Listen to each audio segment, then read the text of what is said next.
Era outubro de 2019, quando recebi a carta que mudaria tudo o que eu pensava saber sobre perdão.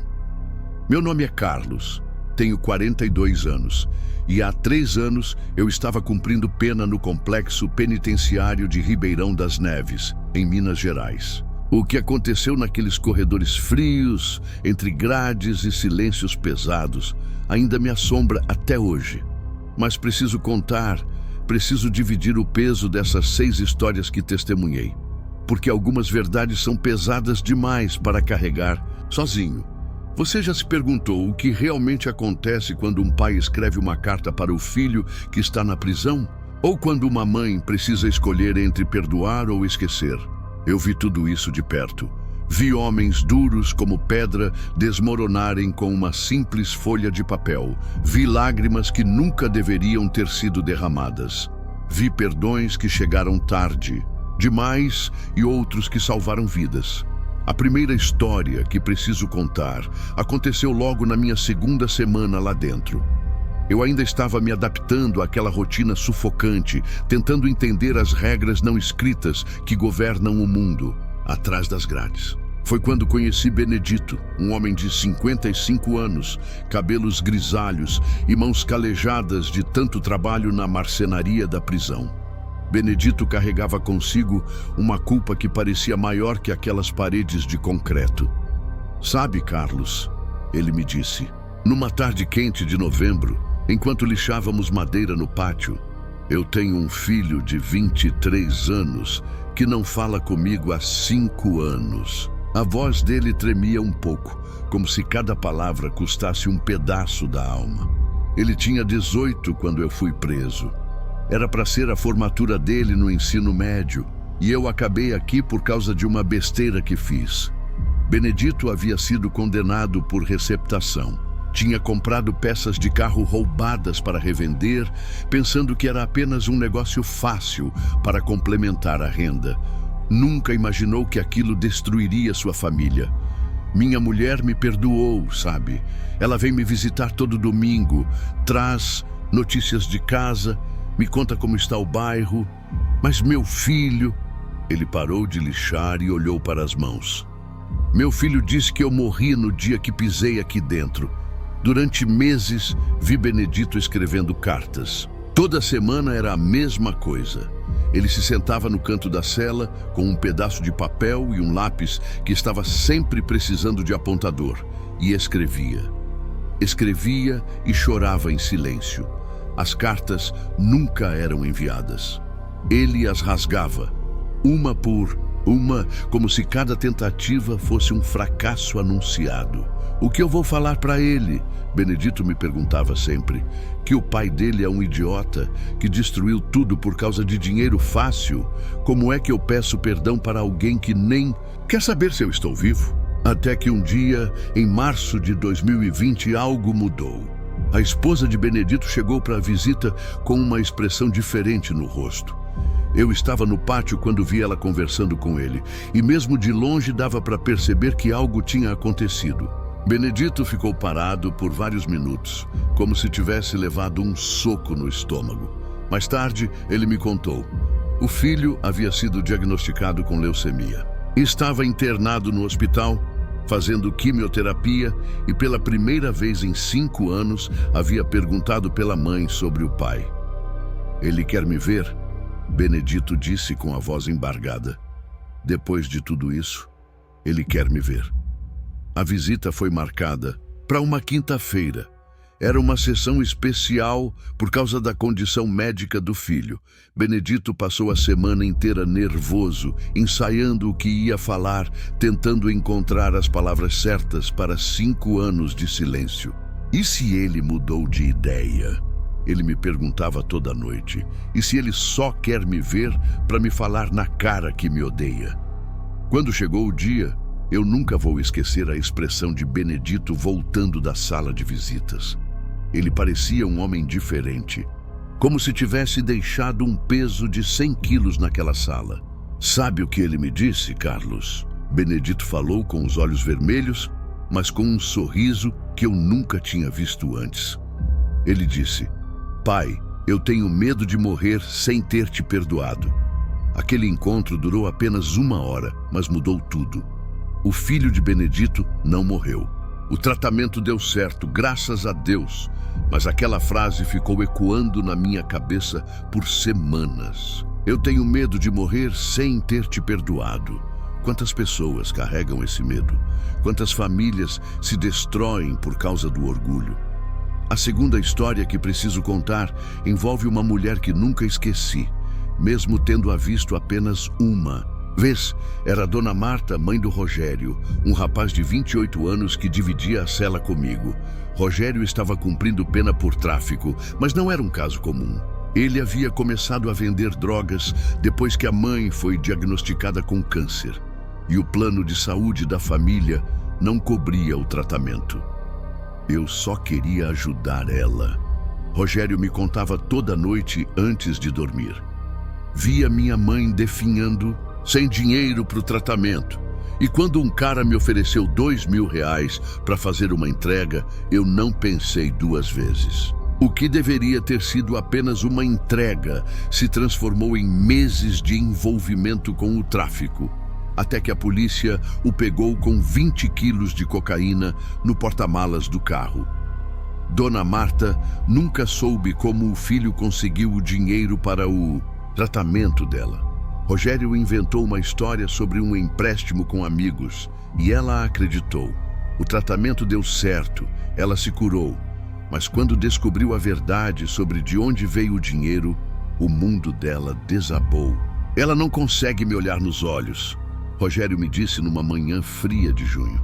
Ela vem me visitar porque é minha mãe, mas eu vejo a decepção no rosto dela.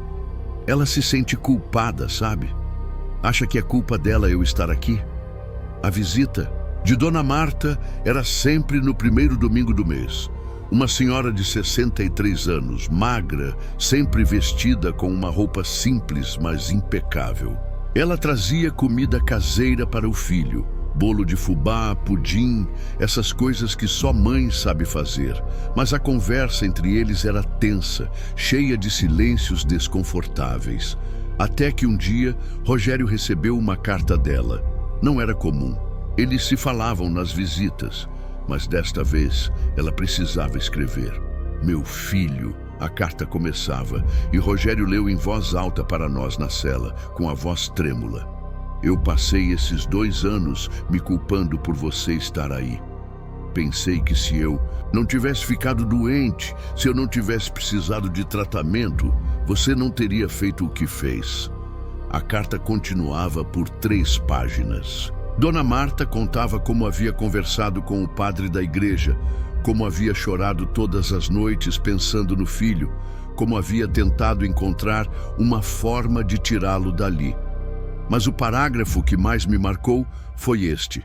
Hoje eu entendi que o amor que você sente por mim foi maior que o medo que você tinha da cadeia. Você arriscou sua liberdade para salvar minha vida. Como é que uma mãe não perdoa um filho assim? Rogério chorou lendo aquela carta. Chorou como uma criança. E eu confesso que chorei junto, porque entendi naquele momento que perdão não é sobre esquecer o que aconteceu. Perdão é sobre entender por que aconteceu. Se essa história te lembra algo, compartilha comigo nos comentários, porque às vezes precisamos dividir esses sentimentos para entender que não estamos sozinhos. A terceira história é talvez a mais dolorosa de todas, porque envolve uma situação que eu nunca imaginei que pudesse existir. Era sobre um homem chamado João Batista, de 38 anos, que estava cumprindo pena por homicídio culposo. Ele havia atropelado uma criança de 7 anos numa noite chuvosa de dezembro. A criança morreu no hospital 3 dias depois. João Batista não era um criminoso comum. Era pai de 2 filhas, trabalhava como motorista de caminhão há 15 anos, nunca havia se envolvido com a polícia. Naquela noite fatídica, ele voltava de uma viagem longa, estava cansado, chovendo muito e não viu a criança atravessando a rua correndo atrás de uma bola. Eu acordo todo dia vendo o rosto daquela criança. João Batista me contou numa tarde em que a chuva batia forte no telhado da prisão. Chama Pedrinho, 7 anos, cabelo cacheado, sorriso banguela. Eu sei tudo sobre ele porque fui no velório. Fui lá pedir perdão para os pais dele. O mais impressionante é que os pais da criança, seu Antônio e Dona Conceição, não o odiavam. Pelo contrário, eles entendiam que havia sido um acidente. Seu Antônio até foi depor em favor de João Batista no julgamento, pedindo para o juiz ser compreensivo. Mas o peso da culpa estava destruindo João Batista por dentro.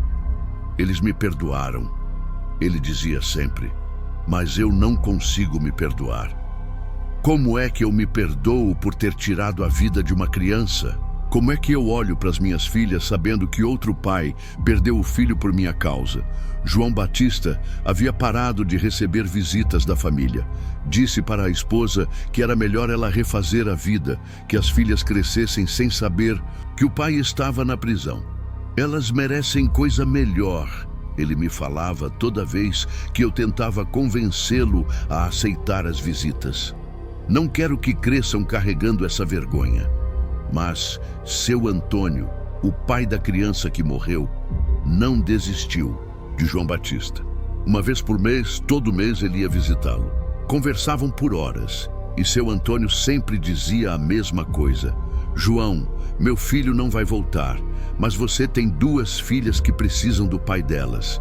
Pedrinho não ia querer que você destruísse sua família por causa disso. Foi numa dessas visitas que aconteceu algo que mudou tudo. Seu Antônio trouxe uma foto do filho e mostrou para João Batista. Essa aqui foi tirada uma semana antes do acidente. Ele disse. Pedrinho tinha acabado de aprender a andar de bicicleta sem as rodinhas. Estava orgulhoso demais. João Batista olhou a foto e começou a chorar. Sabe o que ele falou para a mãe dele nesse dia? Seu Antônio continuou. Ele falou, mãe, quando eu crescer, vou ser motorista de caminhão que nem o tio que passa aqui na rua.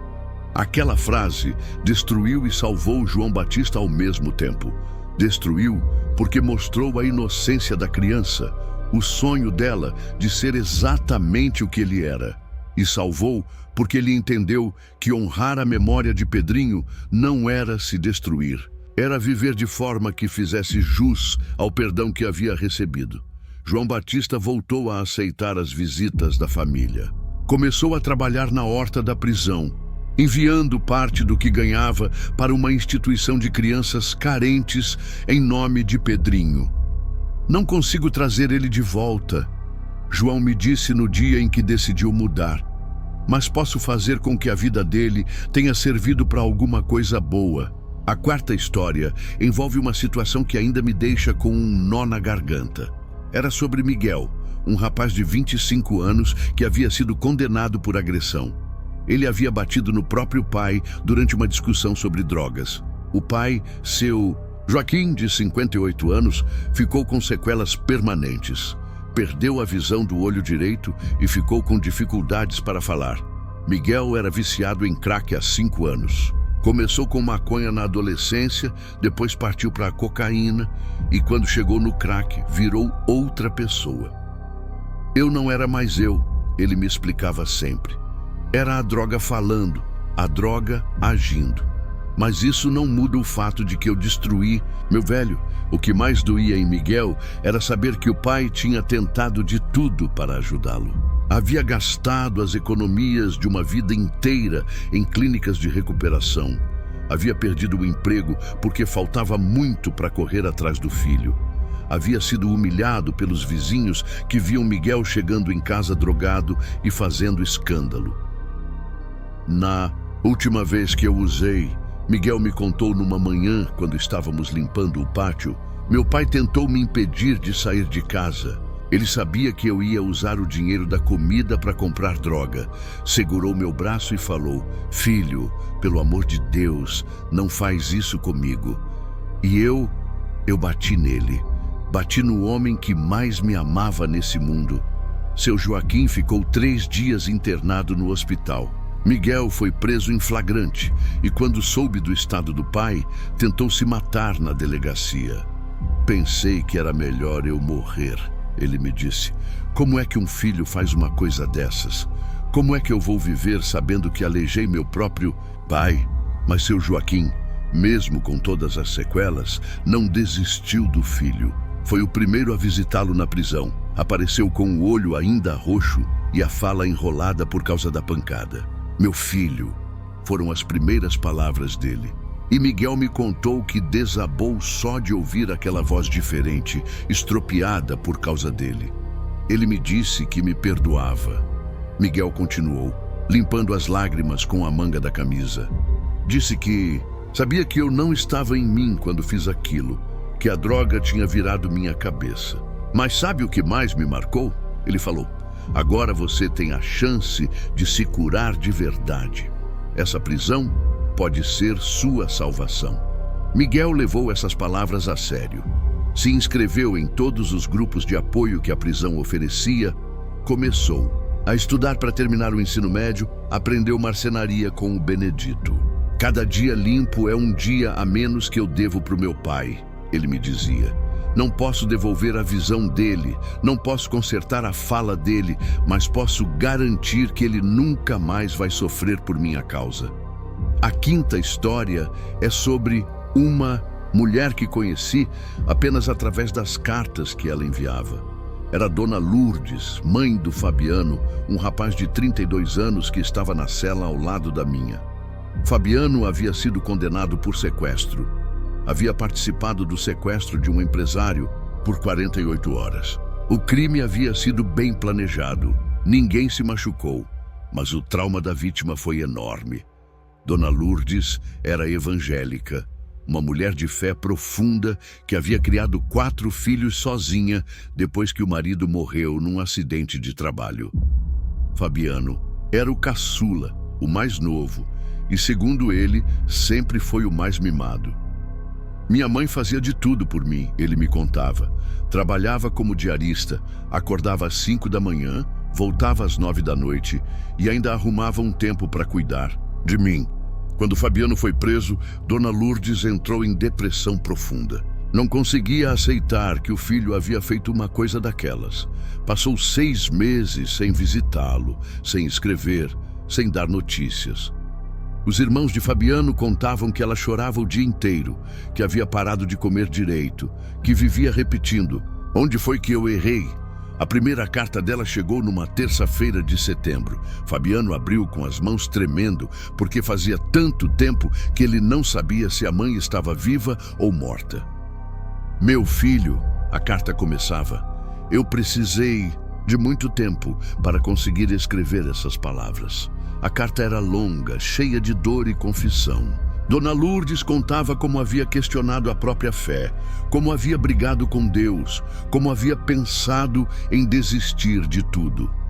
Eu criei você na igreja, ela escrevia. Te ensinei a diferença entre o certo e o errado. Te mostrei que Deus sempre está vendo tudo. Como é que você fez uma coisa dessas, Fabiano?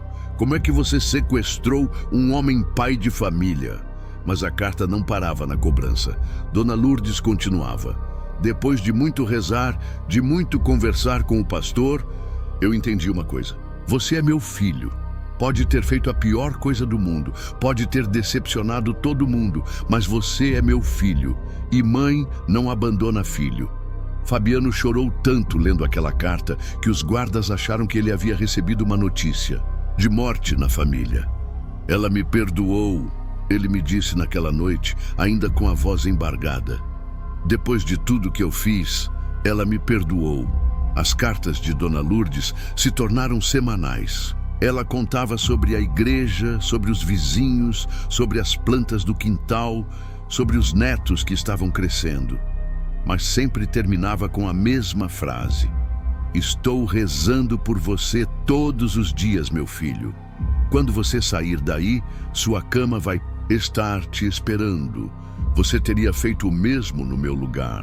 Conseguiria perdoar um filho que fizesse uma coisa dessas? Me diga abaixo, a sexta e última história é a mais difícil de contar, porque envolve uma situação que me tocou de forma muito pessoal.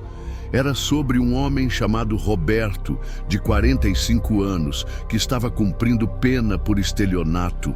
Ele havia aplicado golpes em idosos, se passava por funcionário do banco e convencia eles a sacar dinheiro para atualizações no sistema.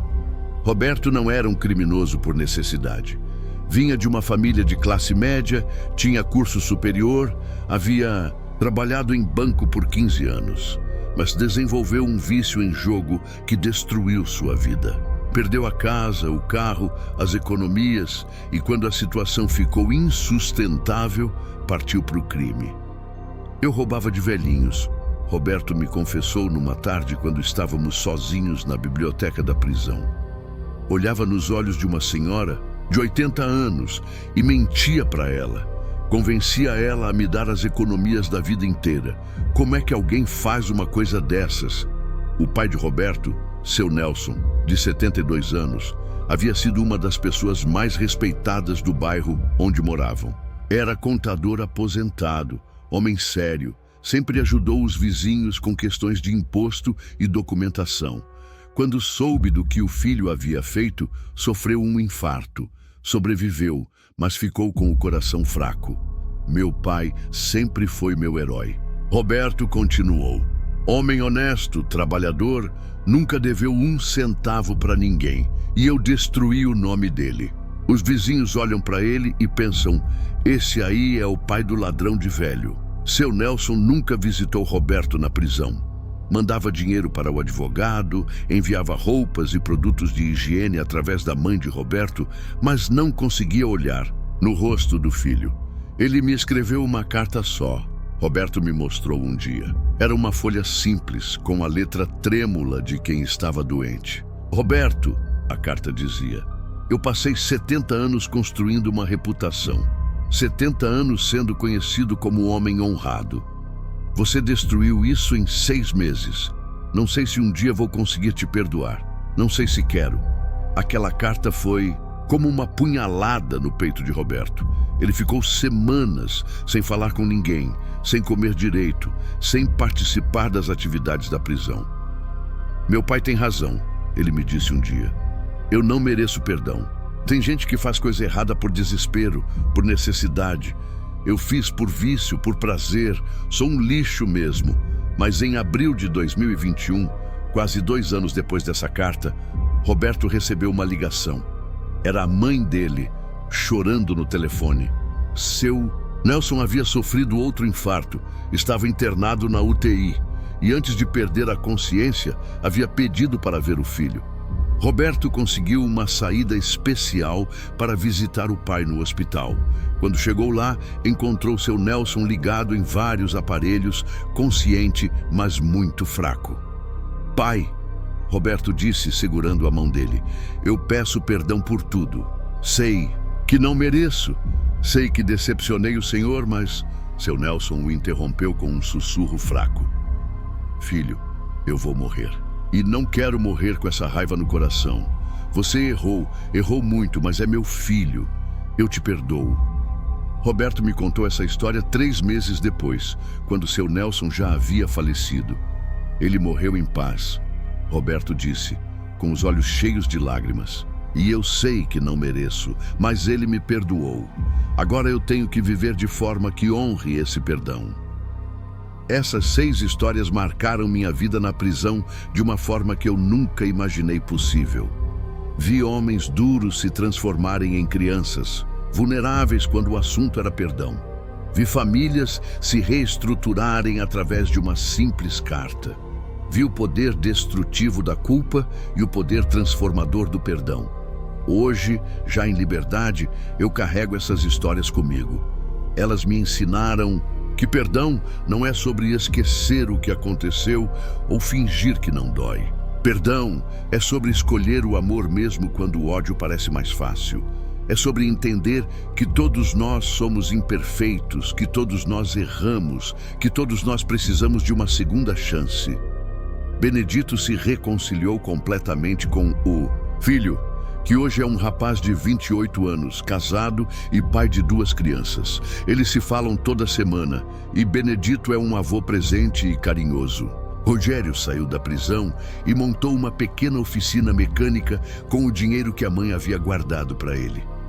Dona Marta trabalha com ele, cuidando da parte administrativa. João Batista cumpriu sua pena integral, mas hoje trabalha como instrutor em uma autoescola, ensinando motoristas novos sobre os perigos do trânsito. Ele doa metade do salário para uma ONG que cuida de crianças órfãs. Miguel saiu limpo das drogas e hoje trabalha como conselheiro em um centro de recuperação. Vive com o pai, cuidando dele todos os dias, tentando compensar o mal que fez. Seu Joaquim se orgulha do filho que tem hoje. Fabiano foi solto há 1 ano e voltou a morar com Dona Lourdes. Está estudando para ser técnico em enfermagem, quer ajudar pessoas como ela o ajudou. Roberto saiu da prisão transformado. Criou uma organização que orienta famílias sobre como identificar e prevenir golpes contra idosos. Nunca mais jogou. O que aprendi com todas essas histórias é que o perdão não é um evento, é um processo. Não acontece de uma hora para outra, não é uma decisão que se toma e pronto. É uma escolha que se faz todo dia, toda hora, toda vez que a mágoa tenta voltar. E talvez a lição mais importante que eu levei daqueles anos na prisão é esta: todos nós precisamos de perdão. Todos nós machucamos alguém em algum momento da vida. Todos nós falhamos com quem amamos. E se não aprendermos a perdoar, se não aprendermos a pedir perdão, se não aprendermos a nos perdoar, vamos viver presos em uma cadeia muito pior que qualquer prisão de concreto. A cadeia do ressentimento e da culpa. As cartas que vi serem escritas naquela prisão continham mais que palavras. Continham esperança, amor, segundas chances, recomeços. Continham a prova de que mesmo nos lugares mais sombrios, mesmo nas situações mais desesperadoras, o amor sempre encontra um jeito de prevalecer. E você que está ouvindo essa história, agora já parou para pensar em quantas pessoas estão esperando seu perdão? Ou em quantas pessoas você está esperando que te perdoem? A vida é curta demais para carregarmos mágoas. É frágil demais para desperdiçarmos tempo com orgulho. Se essa história tocou seu coração de alguma forma, se ela fez você lembrar de alguém que precisa do seu perdão ou de quem você precisa de perdão, não deixe passar mais tempo. Escreva aquela carta, faça aquela ligação, tenha aquela conversa, porque nunca sabemos quando será tarde demais. Eu vi homens morrerem na prisão carregando mágoas que poderiam ter sido curadas com uma simples conversa. Vi pais e filhos se odiando por coisas que poderiam ser perdoadas. Vi famílias inteiras se destruírem por falta de diálogo. Mas também vi milagres acontecerem através do perdão. Vi relacionamentos renascerem das cinzas. Vi pessoas se transformarem completamente quando receberam uma segunda chance. Vi o poder da redenção operando de forma real e tangível na vida de pessoas comuns como eu e você. O perdão não é fraqueza, é a maior demonstração de força que existe. Não é esquecer, é escolher lembrar de forma diferente. Não é passar a mão na cabeça. É entender que todos nós somos humanos, falhos, imperfeitos, mas dignos de amor e compreensão. Naquela prisão fria e cinzenta, aprendi que existem cadeias muito piores que grades de ferro. A cadeia do ódio, da mágoa, do ressentimento, da culpa não tratada. Essas são as prisões verdadeiras, porque a gente carrega elas para onde quer que vá. Mas aprendi também que a chave dessas cadeias está sempre nas nossas mãos. A chave se chama perdão. E quando usamos essa chave, não libertamos só a pessoa que machucamos ou que nos machucou. Libertamos principalmente a nós mesmos. Continuação. Quando saí da prisão em dezembro de 2021, eu era um homem diferente daquele que havia entrado 2 anos e meio antes. Não porque a cadeia me transformou. A cadeia não transforma ninguém, apenas revela quem a gente realmente é. Eu mudei porque escolhi aprender com as histórias que testemunhei. porque deixei que o sofrimento e o perdão dos outros me ensinassem sobre mim mesmo. Meu próprio crime havia sido peculato. Eu era funcionário público e desviei dinheiro de obras da prefeitura. 50 mil reais que usei para pagar dívidas de jogo. Sim, assim como Roberto, eu também tinha um vício que destruiu minha vida. Mas diferente dele, eu nunca recebi uma carta de perdão da minha própria família. Minha ex-esposa, Sandra, me deixou assim que soube da prisão. Levou nossos 2 filhos, Gabriela e Pedro, na época com 12 e 8 anos, e se mudou para outra cidade. Não quero que eles cresçam com a vergonha de ter um pai ladrão, ela me disse na última conversa que tivemos, ainda no fórum, depois da sentença. Durante todo o tempo que fiquei preso, nunca recebi uma visita deles. Nunca recebi uma carta, um telefonema, uma foto dos aniversários das crianças. Sandra havia construído uma vida nova, contado para as crianças que o pai havia morrido num acidente. Era mais fácil assim, dizia ela, nas poucas vezes que consegui falar com ela através de parentes. Eu entendia a posição dela, mas isso não diminuía a dor. Enquanto via todos aqueles homens recebendo perdão das famílias, enquanto testemunhava aqueles momentos de reconciliação, eu ia para a cela todas as noites, sabendo que meus próprios filhos me consideravam morto.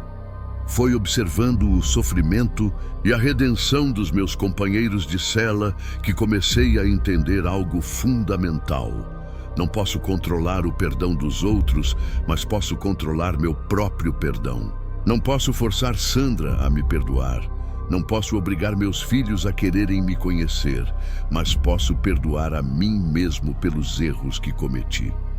E perdoar a mim mesmo não significava minimizar o que eu havia feito. Significava aceitar que eu tinha errado gravemente, que havia traído a confiança pública, que havia envergonhado minha família, mas que ainda assim eu merecia uma chance de recomeçar. Significava entender que meus erros não me definiam completamente como pessoa. Quando saí da prisão, minha primeira decisão foi não tentar contato imediato com Sandra e as crianças. Eu havia aprendido, observando as histórias dos meus companheiros, que perdão não pode ser forçado, tem que vir naturalmente. Então decidi focar em reconstruir minha vida de forma que, se um dia meus filhos quisessem me conhecer, eles pudessem encontrar um homem do qual pudessem se orgulhar. Consegui um emprego numa pequena empresa de contabilidade, trabalhando com o que eu sabia fazer, mas agora de forma completamente honesta. O salário era 1/3 do que eu ganhava como funcionário público, mas cada centavo que entrava na minha conta era limpo, conquistado com trabalho digno. Procurei também grupos de apoio para viciados em jogos. Descobri que existia toda uma rede de pessoas que haviam passado pelo mesmo problema que eu, que haviam perdido tudo por causa dessa compulsão. Nas reuniões, eu ouvia histórias parecidas com a minha. Pessoas que haviam destruído famílias, carreiras, reputações por causa do vício. Foi numa dessas reuniões que conheci Marcos, um homem de 50 anos que havia perdido a família da mesma forma que eu.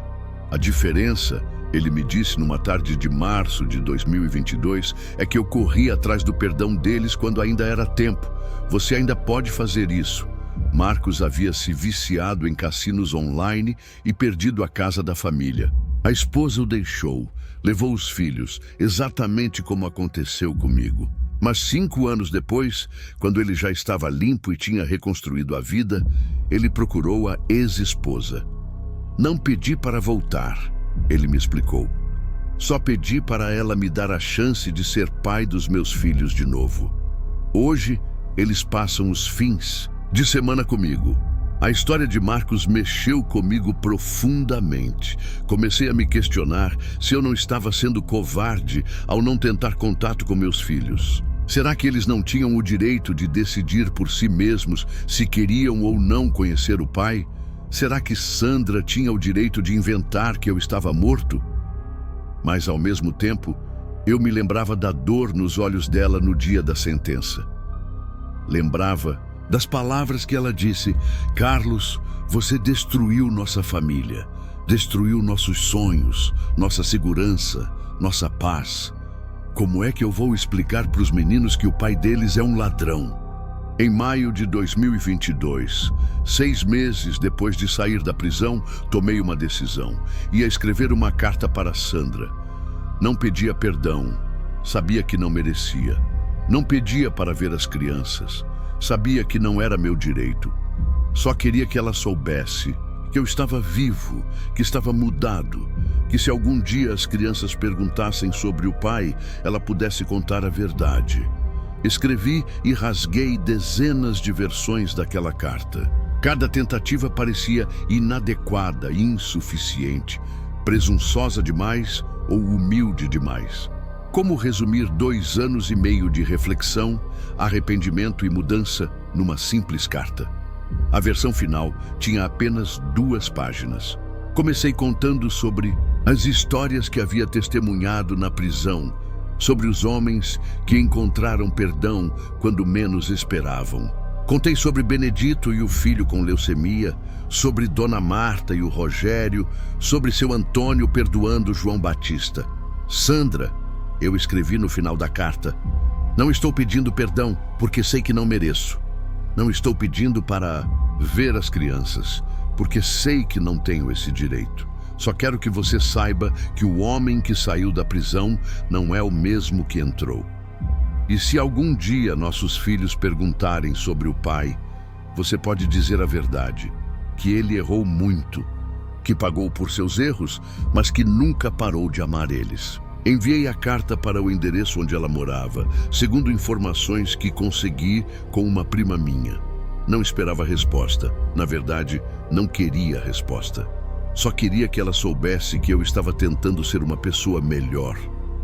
3 semanas depois, numa quinta-feira à tarde, meu telefone tocou. Era um número que eu não conhecia, mas quando atendi, reconheci imediatamente a voz. Carlos. Era Sandra, mas a voz dela estava diferente, mais madura, mais cansada. Recebi sua carta. Meu coração disparou. Não sabia o que dizer, não havia ensaiado para essa possibilidade. Sandra, Deixa eu falar primeiro. Ela me interrompeu. Passei essas 3 semanas pensando no que você escreveu, nas histórias que você contou. E eu percebi uma coisa. Ela fez uma pausa longa e eu consegui ouvir minha própria respiração no telefone. Eu menti para as crianças. Ela continuou. Disse que você estava morto porque era mais fácil para mim. Mais fácil que explicar a verdade. Mais fácil que lidar com as perguntas deles. Mas isso não foi justo com eles. E não foi justo com você. Sandra me contou que Gabriela, agora com 15 anos, havia começado a fazer perguntas sobre o pai.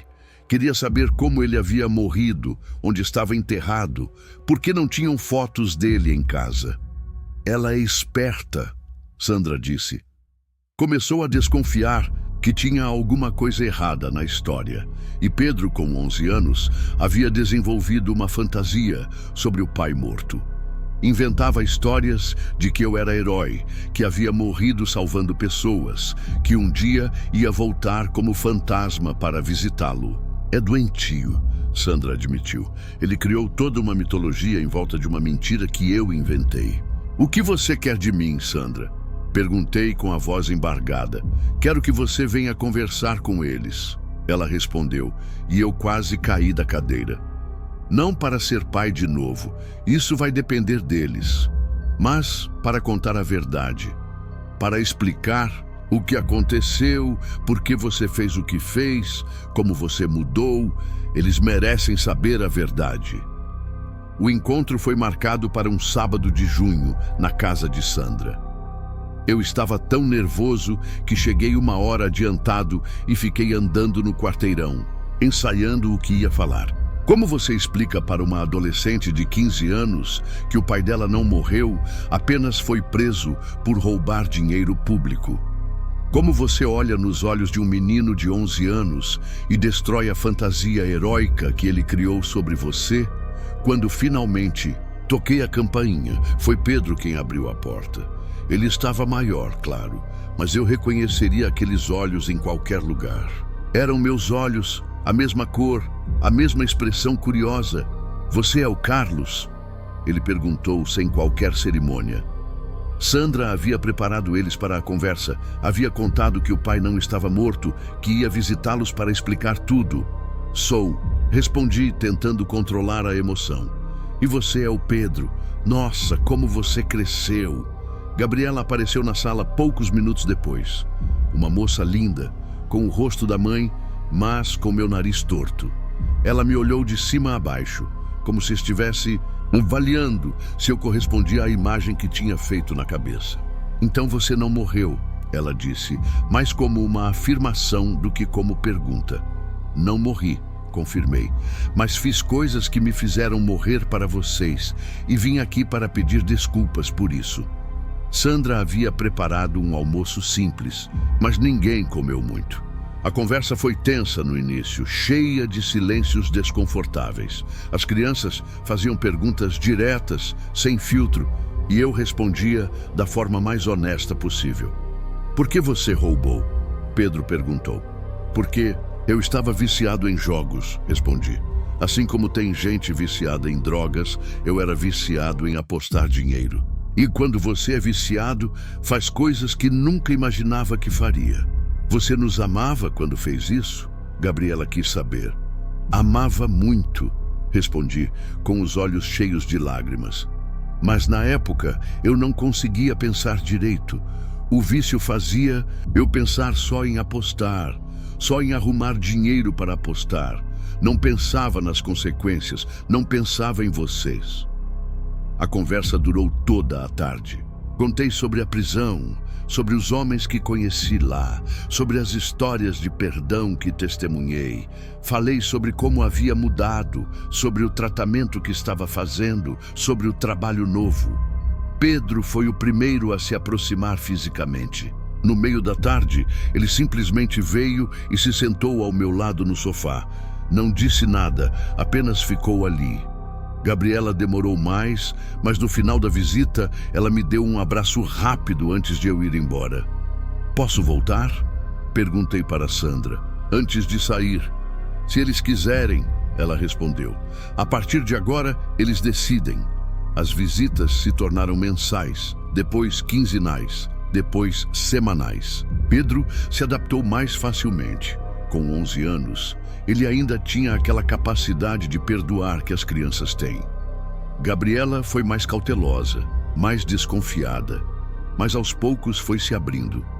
Em dezembro de 2022, quase um ano depois do primeiro encontro, aconteceu algo que eu nunca vou esquecer. Era a véspera de Natal e eu havia comprado presente simples para as crianças. Não queria exagerar. Sabia que Sandra não gostaria. Pedro abriu o presente e ficou feliz com o livro de aventuras que escolhi para ele. Mas quando Gabriela abriu o dela, um kit de maquiagem básico, ela olhou para mim com uma expressão que eu não consegui decifrar. Pai, ela disse, e foi a primeira vez que ouvi essa palavra da boca dela em 4 anos. Obrigada. Não consegui segurar as lágrimas. Ali, naquele momento, eu entendi o que todos aqueles homens na prisão haviam sentido quando receberam perdão das famílias. Não era alívio, não era felicidade, era gratidão pura, a sensação de que a vida estava me dando uma segunda chance que eu não merecia, mas que ia honrar com cada fibra do meu ser. Hoje, em 2025, Pedro tem 14 anos e Gabriela 18. Ela está prestando vestibular para psicologia, diz que quer ajudar famílias que passaram por problemas como o nosso. Pedro joga futebol no time da escola e sempre me convida para assistir aos jogos. Sandra e eu nunca voltamos. Ela refez a vida com um homem bom, que trata minhas crianças como se fossem filhas dele. Mas desenvolvemos uma relação de respeito, mútuo, de parceria na criação dos nossos filhos. Ela me perdoou, não sei, mas ela me deu algo mais importante que perdão. Ela me deu a chance de ser pai de novo. O vício em jogos, nunca mais apostei um centavo sequer. Frequento as reuniões dos jogadores anônimos religiosamente. Sou padrinho de outros viciados que estão começando a recuperação. Aprendi que a recuperação não é um destino, é uma jornada que dura a vida inteira. E as histórias que testemunhei na prisão, elas continuam me guiando todos os dias. Quando sinto raiva de alguém, lembro de seu Antônio perdoando João Batista. Quando me sinto culpado pelos erros do passado, lembro de Dona Lourdes escrevendo para Fabiano. Quando acho que não mereço amor, lembro de seu Nelson perdoando Roberto no hospital. Essas histórias me ensinaram que perdão não é sobre merecer ou não merecer. Perdão é sobre escolha. É sobre decidir que o amor é mais forte que a mágoa, que o futuro é mais importante que o passado, que todos nós merecemos uma segunda chance.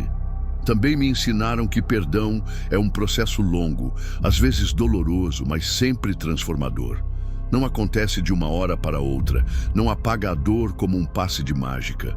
Mas quando acontece, quando é real, ele liberta não só quem perdoa, mas principalmente quem é perdoado. Hoje eu trabalho como contador numa pequena empresa, ganho um salário modesto, moro num apartamento simples. Não tenho a vida glamourosa que tinha antes de ser preso, mas tenho algo muito mais valioso. Tenho paz de consciência. Durmo todas as noites sabendo que estou vivendo de forma honesta, que meus filhos podem se orgulhar do homem que me tornei. Ainda mantenho contato com alguns dos homens que conheci na prisão. Benedito me convida para o aniversário dos netos todo ano. Rogério me chama para churrascos na oficina dele. Miguel trabalha comigo na organização dos jogadores anônimos. Ele ajuda os dependentes químicos. Eu ajudo os viciados em jogo. Às vezes nos reunimos, os que ainda estão vivos e livres, e conversamos sobre aquela época. Todos concordamos numa coisa: a prisão não nos curou, não nos transformou magicamente em pessoas melhores, mas ela nos deu tempo para refletir, para entender nossos erros, para decidir que tipo de homens queríamos ser quando saíssemos de lá. E todas as nossas transformações tiveram um denominador comum: o perdão. O perdão que recebemos das nossas famílias, o perdão que aprendemos a dar a nós mesmos, o perdão que escolhemos estender aos outros. Porque perdão, eu aprendi, não é fraqueza, é a maior força que existe. Perdão é olhar para alguém que te machucou profundamente e escolher o amor mesmo assim. É aceitar que todos nós somos imperfeitos, que todos nós erramos, que todos nós precisamos de misericórdia. Perdão é entender que nossos piores momentos não nos definem, que sempre há espaço para mudança, para crescimento, para redenção. É acreditar que mesmo nos lugares mais escuros, mesmo nas situações mais desesperadoras, a luz do amor pode prevalecer. E talvez a lição mais importante que eu aprendi naqueles anos sombrios seja esta: nunca é tarde demais para pedir perdão e nunca é cedo demais para perdoar. A vida é muito frágil para desperdiçarmos tempo guardando mágoa. É muito curta para vivermos presos em cadeias de ressentimento. Se você tem alguém na sua vida que precisa do seu perdão, não espere mais. Se você precisa pedir perdão para alguém, não deixe para amanhã, porque amanhã pode ser tarde demais e a vida é generosa demais para vivermos carregando o peso da mágoa. As cartas que vi serem escritas naquela prisão me ensinaram que palavras têm poder. Poder de ferir, mas principalmente poder de curar. Poder de destruir, mas principalmente poder de reconstruir. Poder de dividir, mas principalmente poder de unir. E se hoje você está ouvindo essa história, se ela tocou seu coração de alguma forma, saiba que você tem esse poder nas suas mãos também. O poder de escrever uma carta, de fazer uma ligação, de ter uma conversa que pode mudar vidas. Não desperdice esse poder. Use ele para o bem, para a cura, para a reconciliação. Porque no final das contas, quando chegar nossa hora de partir deste mundo, não vamos ser lembrados pelo dinheiro que acumulamos, pelos cargos que ocupamos, pelas conquistas materiais que alcançamos. Vamos ser lembrados pelo amor que demos, pelo perdão que oferecemos, pelas vidas que tocamos de forma positiva. Vamos ser lembrados pelas bridges que construímos, não pelas que queimamos. Obrigado por me acompanhar até o fim dessa jornada. Ainda há muitas vozes esperando para serem ouvidas, muitas histórias de perdão e redenção que precisam ser contadas. Porque cada uma dessas histórias é uma prova de que não importa o quão fundo caíamos, sempre há uma chance de nos levantarmos, sempre há esperança, sempre há amor, sempre há perdão.